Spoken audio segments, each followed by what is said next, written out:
အားလုံးပဲမင်္ဂလာပါဗျကျွန်တော်အခုဦးထွန်းတင်ရဲ့ဂျေစုံနဲ့ည intro လေးပေါ့နော်ပထမဆုံးနဲ့လွယ်အောင်လို့လက်ညိုးလေးကို3ခွက်မြောက်တစ်ကျိုးနဲ့2ကျိုးဖိထားလိုက်ဖိပြီးတော့တီးရမယ့်ကျိုးက1 3 2 1အဲကျိုးလေးတီးလိုက်ပေါ့နော်ဒါလွယ်တော့နော်စက်နှုတ်ထဲမှာကျတော့သူက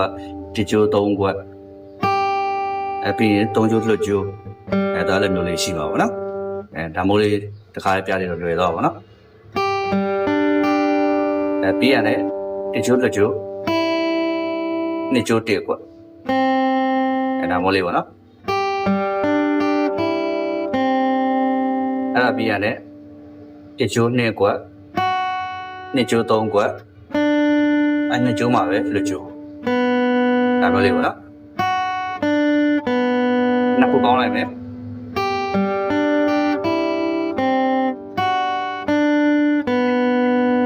နောက်တစ်ခုကကျတော့ပထမဆုံးတီးလိုက်တဲ့ခုနကတော့3ခွက်မြောက်တစ်ကျိုး2ကျိုးဖိဆိုတဲ့ဟာလေးပြန်တီးရပါတော့အဲ့ဒါလေးပြန်တီးရအဲ့ဒီနောက်ခောက်ကြတော့သူကမတူတော့ဘူးเนาะ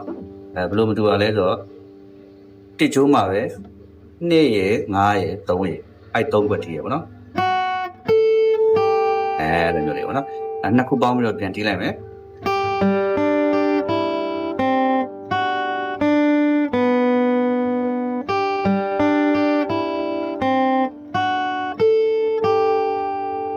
အဲ့ဒါပြီးရတယ်အခုပြထားတဲ့အတိုင်းပဲ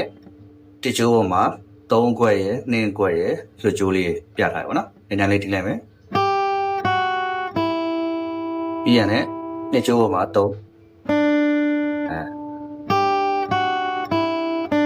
အဲ့လိုလေးပါနော်။အဲ့ဒါပြီးရတယ်နှစ်ကျိုးပေါ်မှာလွတ်ကျိုး3ကျိုး2နှစ်ကျိုး1နှစ်ကျိုးပေါ်မှာလွတ်ကျိုးဒါမျိုးလေးပါနော်အဲ့ဒါပြီးရတယ်နှစ်ကျိုးလွတ်ကျိုးကိုပြန်တီးပြီးတော့နှစ်ကျိုး3ခွက်မြောက်နဲ့ပြန်တွဲတယ်ပေါ့နော်အဲ့လိုလေးပေါ့အဲ့ဒါပြီးရတယ်နှစ်ကျိုး1ခွက်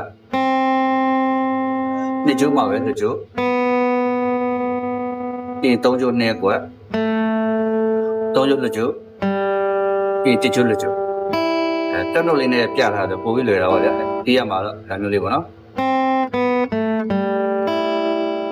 အပြင်းနဲ့နှစ်ကျိုး3ခွက်တစ်ကျိုးပေါ်မှာနှစ်3လိုလေးပေါ့နော်ပြီးတော့အဲ့ဒါလေးဖြည်းဖြည်းနဲ့မှန်မှန်လေးလေ့ကြည့်ကြည့်ပေါ့နော်ဟုတ်ကဲ့အားလုံးအဆင်ပြေပါစေ